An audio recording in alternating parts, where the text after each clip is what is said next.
नमस्कार, सुप्रभात। स्वागत है आप सभी का। मैं हूं आपके साथ अमृता चौरसिया। आप देख रहे हैं सुबह 9 बजे। बुलेटिन में आज बात होगी संसद के मॉनसून सत्र को लेकर। राज्यसभा के सभापति एम वेंकैया नायडू और लोकसभा अध्यक्ष ओम बिरला ने मॉनसून सत्र को लेकर विस्तार से चर्चा की है और कोरोना से पैदा हुए हालात को लेकर तमाम बिंदुओं पर बातचीत की। इसके साथ ही बात करेंगे राज्यसभा की सीटों के लिए 18 सीटों के लिए इस महीने की 19 तारीख को चुनाव होने वाले हैं। इसके साथ ही बात होगी कैबिनेट के उन अहम फैसलों की जिसमें मजदूरों, किसानों और कामगारों को एक बड़ा प्रोत्साहन मिला है। और इसके साथ ही बात करेंगे देश और दुनिया की और मौसम के हाल की। आइए शुरुआत करते हैं बुलेटिन की। राज्यसभा के सभापति एम वेंकैया नायडू और लोकसभा अध्यक्ष ओम बिरला ने सोमवार को संसद के आगामी मॉनसून सत्र को लेकर विस्तार से चर्चा की। इस चर्चा में कोरोना से पैदा हुए हालात को देखते हुए हर बिंदु पर बात हुई।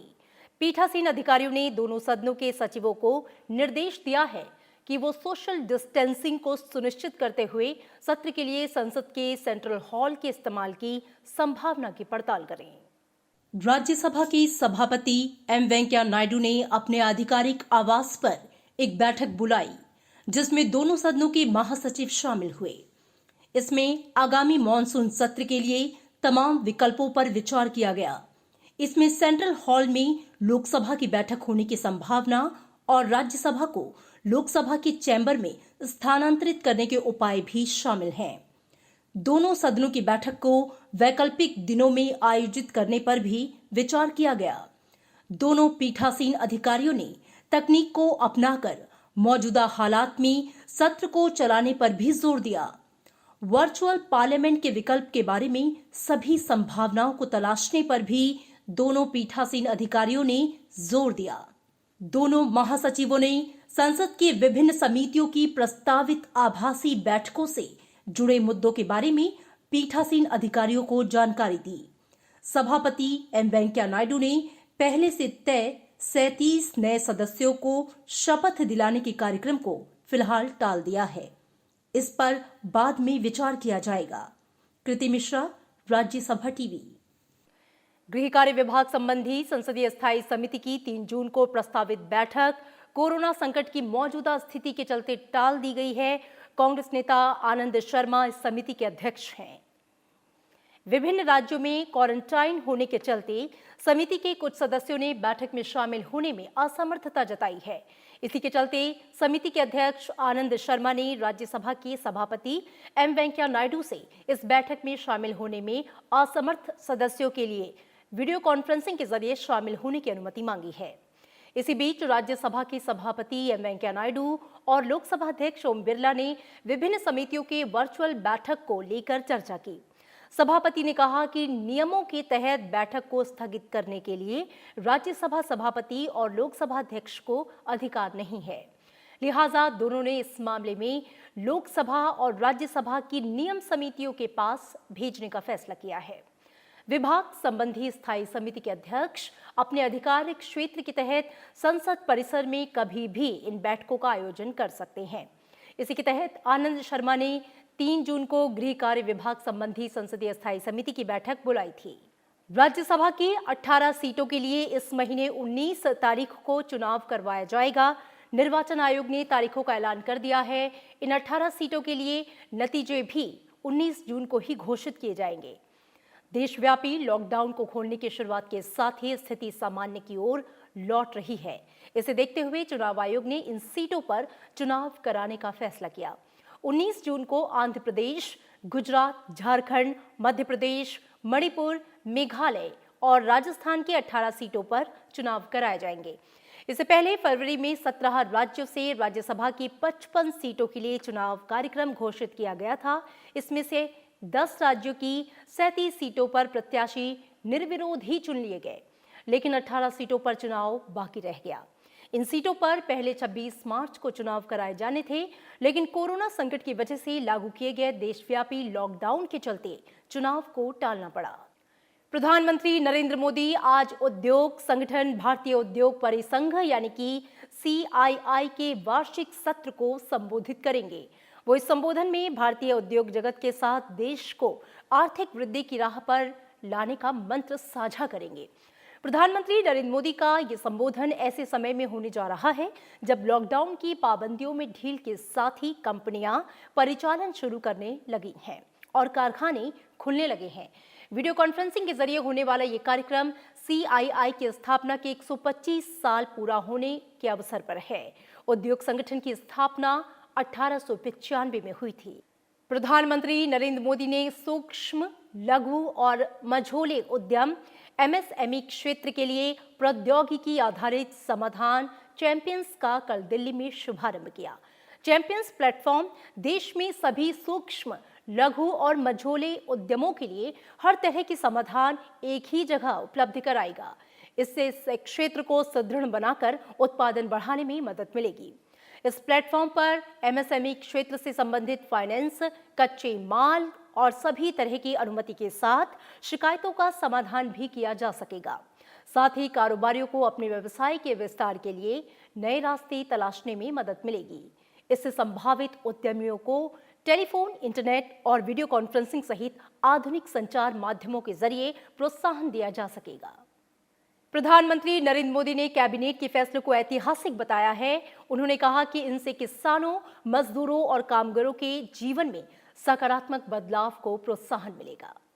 प्रधानमंत्री ने कहा है कि सरकार के फैसलों से किसानों, रेहड़ी पटरी पर कारोबार से आजीविका कमाने वालों और MSME को अत्यधिक लाभ होगा।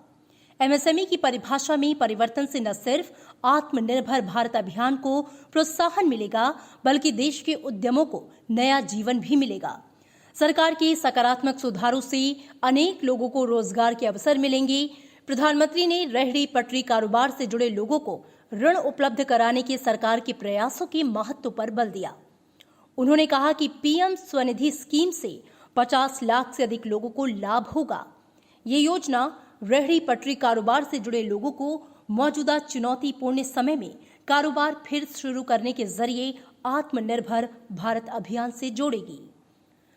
प्रधानमंत्री ने देश के किसानों के प्रयासों की सराहना की और ग्रामीण भारत को आवश्यक प्रोत्साहन देने की सरकार की प्रतिबद्धता दोहराई।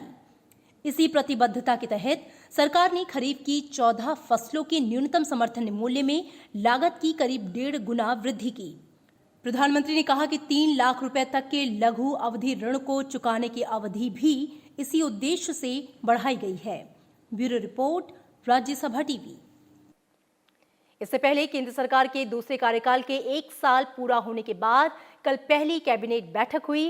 प्रधानमंत्री नरेंद्र मोदी की अध्यक्षता में उनके आवास पर हुई इस बैठक में कई महत्वपूर्ण फैसले लिए गए। इनकी मदद से देश के किसानों, MSME और रेहड़ी पटरी वालों पर एक परिवर्तनकारी प्रभाव पड़ेगा। केंद्रीय मंत्री प्रकाश जावड़ेकर, नरेंद्र सिंह तोमर और नितिन गडकरी ने कैबिनेट के फैसलों की जानकारी दी। उन्होंने कहा कि इन उपायों से कारोबार करने में आसानी होगी, निवेश आकर्षित होगा और रोजगार पैदा होंगे। आत्मनिर्भर भारत अभियान के तहत केंद्र सरकार ने कई अहम फैसले लिए हैं। सोमवार को हुई कैबिनेट की बैठक में MSME की परिभाषा बदलने की अनुमति दे दी गई। सूचना और प्रसारण मंत्री प्रकाश जावड़ेकर ने कहा कि सरकार ने MSME की परिभाषा को और संशोधित किया है। बदलाव के मुताबिक 50 करोड़ तक निवेश वाली इकाई MSME के तहत आएगी, वहीं 250 करोड़ रुपए तक के कारोबार वाली इकाई भी MSME के अंतर्गत आएगी। जो प्लांट एंड मशीनरी में इन्वेस्टमेंट होगी, इक्विपमेंट में, वो इन्वेस्टमेंट 50 करोड़ तक रहेगी। जो 20 करोड़ की घोषणा थी वो 50 करोड़ हो गई, और जो टर्नओवर था, जो 100 करोड़ हुआ था, वो 250 करोड़ रुपए हो गया। तो इसके कारण MSME को काफ़ी बड़ी राहत मिल जाएगी। ये बहुत बड़े प्रमाण पर इसका फायदा हमारे इंडस्ट्री को होगा। पर यह करते समय इसके साथ और एक फैसला लिया गया कि चाहे माइक्रो हो, चाहे स्मॉल हो, चाहे मीडियम हो, वो जितना एक्सपोर्ट करेंगे वो एक्सपोर्ट का टर्नओवर इसमें नहीं पकड़ा जाएगा। तो एक्सपोर्ट का टर्नओवर इससे बाहर हो गया और ये लिमिट बढ़ गई है, और इसके कारण बहुत बड़ा फायदा इस सेक्टर में होगा। ये जो डिमांड थी ये पूरी हुई है। इसके अलावा 50,000 करोड़ रुपए के फंड ऑफ फंड स्कीम यानी इक्विटी निवेश का ऐलान किया गया। ऐसा पहली बार हुआ है। इस फैसले से ये कंपनियां बाजार में लिस्ट होकर पैसा जुटा सकती हैं। रेहड़ी पटरी वाले के लिए पीएम स्वनिधि योजना लाई गई है। इस योजना में छोटे दुकानदार और रेहड़ी पटरी पर दुकान लगाने वालों को 10,000 रुपए का लोन दिया जाएगा। शहरी और आवास मंत्रालय ने विशेष सूक्ष्म ऋण योजना शुरू की है। इसके जरिए रेहड़ी पटरी वाले, ठेले वाले, छोटा दुकान जो बिठाते हैं, सड़क पर माल बेचते हैं, उनकी क्षमता और उनका काम चले इसके लिए ज्यादा ऋण उपलब्ध कराने के फैसला किया है। भारत सरकार कोविड-19 के दौरान इनके समक्ष आई परेशानी के प्रति संवेदनशील रही है। इसी के तहत इन्हें तत्क्षण सहयोग हेतु ये ऋण की योजना शुरू की गई है ताकि अविलंब ये अपने व्यापार को गति दे सके। फुटपाथ दुकानदारों और रेहड़ी ठाने वालों को चाहे शहरी क्षेत्र या ग्रामीण क्षेत्र के हो, इस योजना के तहत इन सभी लोगों को, वर्गों को 10,000 रुपए का ऋण दिया जाएगा। इसे वो मासिक किस्तों में अधिकतम 1 वर्ष के अंदर वापस लौटा सकते। समय पर भुगतान करने को वालों को 7% वार्षिक ब्याज सब्सिडी के रूप में लाभार्थी के बैंक खाते में जमा कर दी जाएगा। इसमें किसी तरह का दंड का प्राविधान नहीं है। इस पहल से इन वेंडरों एवं अन्य विक्रेताओं को आर्थिक उन्नयन में मदद मिलेगी। सरकार की तरफ से खरीफ की 14 फसलों के लिए न्यूनतम समर्थन मूल्य को मंजूरी दे दी गई। इसके जरिए किसानों को लागत मूल्य के मुकाबले 50 से 83% ज्यादा मुनाफा मिलेगा।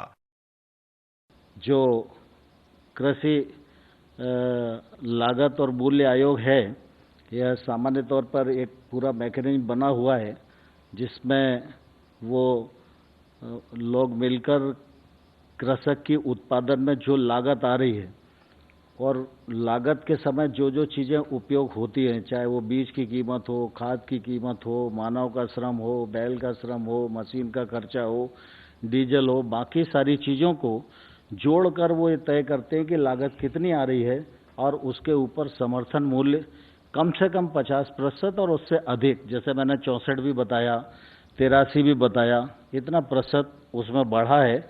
इसका लाभ निश्चित रूप से किसानों को बड़ी मात्रा में अगले बार होने वाला है। कृषि मंत्री ने यह भी कहा कि सरकार ने लॉकडाउन के दौरान फसलों की कटाई की अनुमति दी और किसानों के साथ खड़ी रही। नरेंद्र सिंह तोमर ने कहा कि किसानों ने इस साल बम्पर खेती करके देश को समर्पित किया है। Bureau report, Rajya Sabha TV. अगले 2 महीनों के भीतर सरकारी डेयरी क्षेत्र से जुड़े किसानों को किसान क्रेडिट कार्ड मुहैया कराएगी। प्रधानमंत्री के आत्मनिर्भर भारत पैकेज के तहत 1 जून से 31 जुलाई के बीच इसके लिए विशेष अभियान चलाया जा रहा है। इससे जुड़े प्रपत्र सरकार ने राज्यों के मिल्क फेडरेशनों और यूनियनों को भेज दिया है। सरकार चाहती है कि ये काम मिशन मोड में हो। देश में सहकारी दुग्ध क्षेत्र से 1,70,00,000 किसान 230 मिल्क यूनियनों से जुड़े हैं। सरकार की योजना है कि पहले चरण में सहकारी क्षेत्र के अधिकतम किसानों तक पहुंच बन सके। प्रधानमंत्री नरेंद्र मोदी ने कोरोना महामारी के दौरान लोगों का मनोबल ऊंचा रखने में गायकों, कलाकारों और संगीत के योगदान की सराहना की। स्पीक मैके अंतर्राष्ट्रीय सम्मेलन को संबोधित करते हुए उन्होंने याद दिलाया कि युद्ध और संकट के समय ऐतिहासिक दृष्टि से किस प्रकार संगीत ने प्रेरणा प्रदान करने और लोगों को आपस में जोड़ने का काम किया है, एक अहम भूमिका निभाई है। प्रधानमंत्री ने कहा कि अब भी ऐसे कष्टकारी समय में जब दुनिया एक अदृश्य शत्रु से लड़ रही है, गायक, गीतकार और कलाकार पंक्तियों की रचना कर रहे हैं और गीत गा रहे हैं, जिससे लोगों का आत्मविश्वास बढ़ेगा। कोरोना जैसे अदृश्य दुश्मन के खिलाफ युद्ध में हमारे कलाकार वैसे ही भूमिका निभा रहे हैं। हमारे गायकों, गीतकारों, कलाकारों ने देश का मनोबल बढ़ाने के लिए, देश को जागरूक करने के लिए, इस लड़ाई में जोश फूंकने के लिए एक रचनात्मक अभियान खड़ा कर दिया है। प्रधानमंत्री ने याद दिलाया कि किस प्रकार से 130 करोड़ भारतीय महामारी से मुकाबला करने के लिए पूरे देश में जोश भरने के लिए ताली बजाने, घंटियां और शंख बजाने के लिए एकजुट हो गए। उन्होंने कहा कि जब सामान सोच और भावना के साथ 130 करोड़ लोग एकजुट हो जाते हैं तो ये संगीत बन जाता है। उन्होंने इस साल स्पीक मैके सम्मेलन में योग और नाद योग के अलावा नेचर वॉक, हेरिटेज वॉक, साहित्य और समग्र भोजन जैसे तत्वों को शामिल किए जाने की सराहना की है।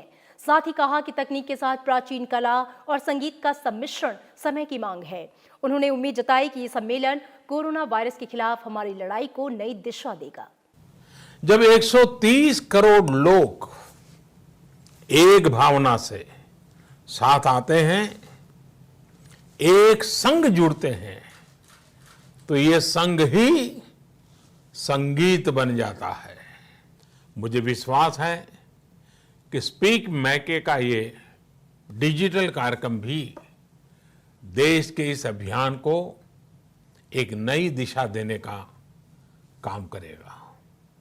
ये डिजिटल कन्वेंशन प्राचीन कला संगीत का टेक्नोलॉजी के साथ ये तालमेल, ये फ्यूजन आज समय की मांग भी है। राज्यों और भाषाओं की सीमाओं के ऊपर उठकर आज संगीत एक भारत श्रेष्ठ भारत के आदर्श को भी पहले से ज्यादा सशक्त कर रहा है। और इसी के साथ यहाँ पर रुकेंगे एक छोटे से ब्रेक के लिए। आप देखते रहिए राज्यसभा टीवी।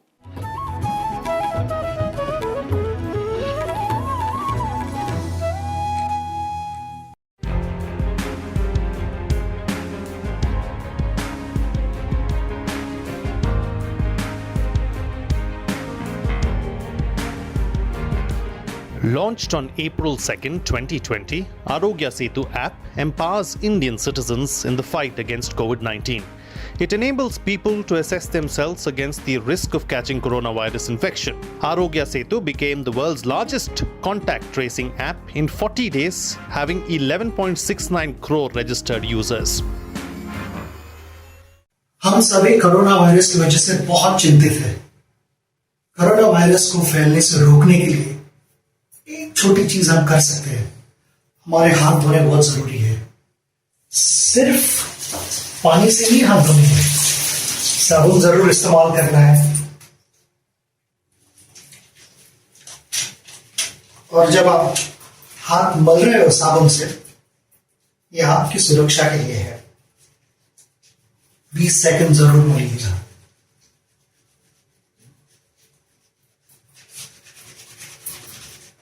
ऊपर से भी ऐसे क्लीन करना जरूरी है और हाथ बदलते रहिए जरूर। मुझे लगता है 20 सेकंड खत्म हुए होंगे। हाथ अच्छी तरह से साफ कीजिए और उससे भी बहुत इंपॉर्टेंट चीज है, उसे सही तरह से सुखाना। भूलिएगा।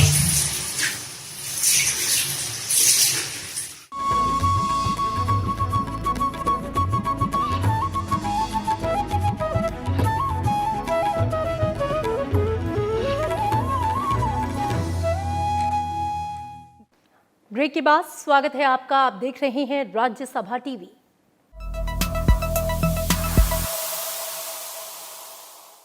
ऑस्ट्रेलिया ने भारत चीन के बीच सीमा विवाद को द्विपक्षीय मामला बताते हुए साफ किया है कि इसमें किसी तीसरे देश की कोई भूमिका नहीं होगी। दिल्ली में ऑस्ट्रेलिया के उच्चायुक्त बैरी ओ फेरेन ने भारत ऑस्ट्रेलिया के बीच पहले वर्चुअल शिखर सम्मेलन का ऐलान करते हुए ये बातें कहीं। दोनों देशों के बीच ये ऑनलाइन शिखर वार्ता गुरुवार 4 जून को होगी। उन्होंने कहा कि शिखर वार्ता से द्विपक्षीय संबंधों को ऐतिहासिक ऊंचाई मिलने की संभावना है, क्योंकि दोनों नेता व्यापार, ऊर्जा और रक्षा क्षेत्र में भागीदारी को सुदृढ़ करने पर ध्यान केंद्रित करेंगे। इस दौरान कई समझौतों पर हस्ताक्षर होने की उम्मीद है। पारस्परिक लॉजिस्टिक सहयोग समझौता उनमें से एक है। उन्होंने G7 समूह का विस्तार कर भारत ऑस्ट्रेलिया के अलावा 2 और देशों को शामिल किए जाने के अमेरिकी राष्ट्रपति डोनाल्ड ट्रंप के प्रस्ताव का भी स्वागत किया। साथ ही ऑस्ट्रेलिया ने संयुक्त राष्ट्र सुरक्षा परिषद में भारत की स्थायी सदस्यता दिए जाने का भी समर्थन किया है। अरब सागर के पूर्व मध्य और दक्षिण पूर्व क्षेत्र के ऊपर बना कम दबाव का क्षेत्र उत्तर पश्चिम दिशा में आगे बढ़ रहा है। मौसम विभाग के मुताबिक कम दबाव के इस क्षेत्र की तीव्रता और बढ़ने और इसके गहरे दबाव वाले क्षेत्र में बदलने की संभावना है। इसके साथ ही आज उत्तर की दिशा में आगे बढ़ने और उसके बाद उत्तर उत्तर पश्चिम दिशा में मुड़कर बुधवार तक उत्तरी महाराष्ट्र और दक्षिणी गुजरात के तटों के पास हरिहरेश्वर और दमन के बीच से गुजरने की संभावना है। इसकी वजह से दक्षिण कोंकण में कुछ स्थानों पर भारी से बहुत भारी वर्षा होने का अनुमान है। मछुआरों को इस दौरान दक्षिण पूर्व अरब सागर में न जाने की सलाह दी गई है।